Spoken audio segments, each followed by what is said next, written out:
नमस्कार, मैं डॉक्टर प्रशांत पोद्दार और क्लिनिकल विजडम बाय डॉक्टर प्रशांत पोद्दार में आपका स्वागत है। आज मैं बात करूंगा जो टॉपिक है इज वेरी इंटरेस्टिंग कि ट्रेडमिल टेस्ट या फिर टीएमटी फॉल्स पॉजिटिव आने के कारण क्या हो सकते हैं। अभी हमको पता है नॉर्मली हम किसी भी पेशेंट का ईसीजी निकालते हैं और ईसीजी कब निकालते हैं जब अगर कोई पेशेंट कंप्लेन करता है कि उसको चेस्ट पेन हो या फिर सांस लेने में दिक्कत हो रही हो या फिर सीने की धड़कन तेज हो जाती है या फिर फटीग होता है, थोड़ा बहुत कुछ काम कर ले तो थक जाते हैं।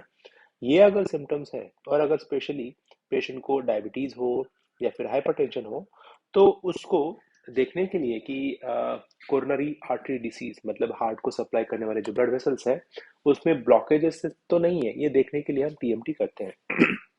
अभी टीएमटी होता क्या है? टीएमटी तो होता ईसीजी है, लेकिन ये ईसीजी तब होता है जब पेशेंट दौड़ते हैं, क्योंकि जब हम ट्रेडमिल टेस्ट पे धीरे धीरे धीरे जो ट्रेडमिल का स्पीड बढ़ाते हैं तो स्पीड बढ़ेगा तो हार्ट रेट भी बढ़ेगा, बीपी भी बढ़ेगा।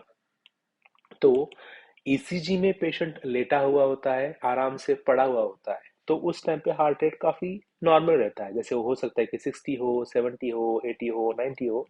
लेकिन जैसे ही पेशेंट चलने फिरने लगता है वही हार्ट रेट जो 60 है वो हो सकता है कि 90 हो जाए, 110 हो जाए, 120 हो जाए।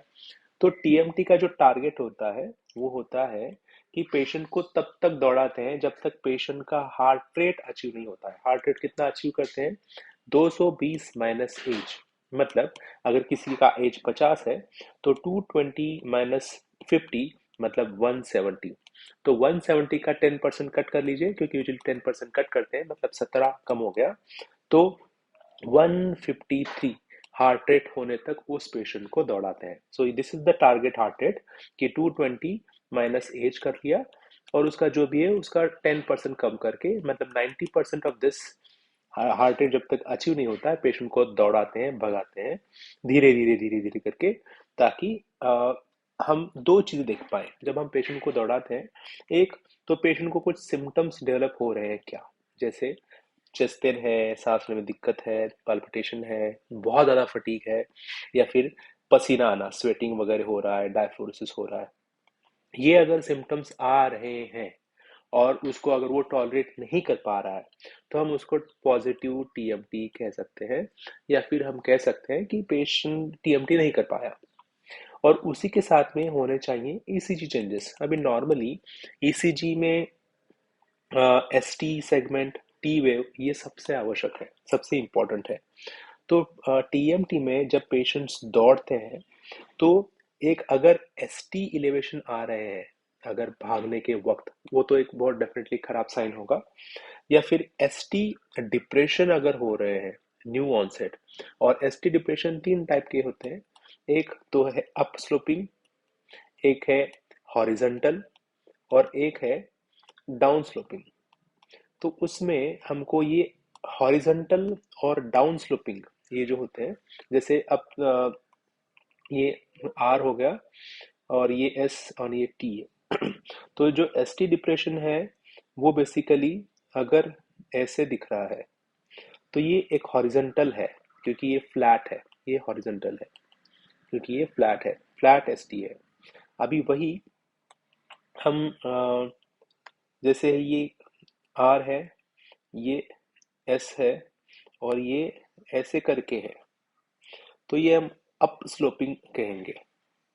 और ये डाउन स्लोपिंग अगर है तो आर, ये टी, हम इसको डाउन स्लोपिंग कहेंगे। तो सबसे इम्पोर्टेंट जो है ये हॉरिजॉन्टल और डाउन स्लोपिंग, हम उसको क्लासिकल कहते हैं कि वो खराब है। तो अगर मैं एक बार फिर से ड्रॉ करूं तो ये अगर है तो ये है हॉरिजॉन्टल क्योंकि एकदम स्ट्रेट है। ये हम अगर कहेंगे तो ये अप स्लोपिंग है क्योंकि ये ऊपर जा रहा है। और जो तीसरा मैंने दिखाया ये है, तो ये डाउन स्लोपिंग है, ये डाउन जा रहा है, ये अप जा रहा है और ये हॉरिजॉन्टल है। तो ये हॉरिजॉन्टल बहुत सिग्निफिकेंट होता है और डाउन स्लोपिंग बहुत सिग्निफिकेंट होता है। अप स्लोपिंग हम कम सिग्निफिकेंट कहते हैं। तो अगर टीएमटी के वक्त, अगर भागते वक्त अगर पेशेंट को सिम्टम्स आ रहे हैं और ईसीजी में चेंजेस हैं, तो वो हम कहते हैं कि सिग्निफिकेंट है। अभी फॉल्स पॉजिटिव टीएमटी होने के बहुत सारे रीजन हैं। उनमें से सबसे इम्पोर्टेंट है एनीमिया। अगर पेशेंट का एचबी 10 ग्राम से कम हो तो बहुत कॉमनली फॉल्स पॉजिटिव टेस्ट आ सकता है। इसलिए हीमोग्लोबिन पहले कम से कम 10 तक तो ले जाना चाहिए, ट्रीट करना चाहिए, और उसके बाद में टीएमटी करना चाहिए। सेकंड, अगर थायराइड डिसऑर्डर हो तो हो सकता है कि पेशेंट को हाइपोथायराइड हो या फिर हाइपर थायराइड हो, और उसके कारण पेशेंट को इस प्रकार के सिम्टम्स आ सकते हैं। इसलिए पेशेंट का थायराइड जरूर चेक कर लेना चाहिए। तीसरा, एलवीएच है तो मतलब लेफ्ट वेंट्रिकुलर हाइपरट्रॉफी है। अगर एलवीएच है और अगर एलवीएच के कारण वेंट्रिकल जो है वो बड़े हो गए, तो जैसे ही पेशेंट दौड़ेगा और ऑक्सीजन की रिक्वायरमेंट होगी, क्योंकि ये तो हाइपरट्रॉफी है, मसल तो बड़े हुए हैं। अगर मसल्स बड़े हैं तो वो ज्यादा ऑक्सीजन यूज करेंगे, तो जब पेशेंट भागेंगे दौड़ेंगे तो उनको अच्छे से ऑक्सीजन नहीं मिल पाएगा, और चेस्ट पेन या फिर शॉर्टनेस ऑफ ब्रेथ, ये सभी सिम्टम ज्यादा इंटेंसिटी में आ सकते हैं। चौथी चीज, अगर पेशेंट को माइटल वॉल का डिसऑर्डर अगर है, जैसे माइटल रिगिडिटेशन है या फिर माइटल स्टेनोसिस है या फिर आउटिक स्टेनोसिस है या फिर आउटिक रिगिडिटेशन है, कोई भी वॉल्वुलर पैथोलॉजी अगर है, तो उसमें जैसे ही पेशेंट टीएमटी करेगा, वॉल का जो डिसीज है वो और एग्रेवेट होगा, और पेशेंट को चेस्ट पेन सिम्टम्स, ये सभी प्रकार के सिम्टम हो सकते हैं। तो इको डेफिनेटली कराना बहुत आवश्यक है टीएमटी करने के पहले, स्पेशली अगर पेशेंट को कुछ वॉल्वुलर मरमर वगैरह है तो। दूसरी जो है, जो रीजंस है, वो है पेशेंट को हो सकता है कि मायोकार्डियल ब्रिज हो। अभी ये ब्रिज क्या होता है? मसल है, ये कार्डियक मसल है सपोज, तो जो आर्टरीज होती हैं, आरसीए, एलएडी, एलसीएक्स, ये मसल के ऊपर से जाती हैं। इसलिए हम कोरोनरी आर्टरीज को एपिकार्डियल वेसल्स कहते हैं, मतलब वो ऊपर रहते हैं। लेकिन ब्रिज में क्या होता है?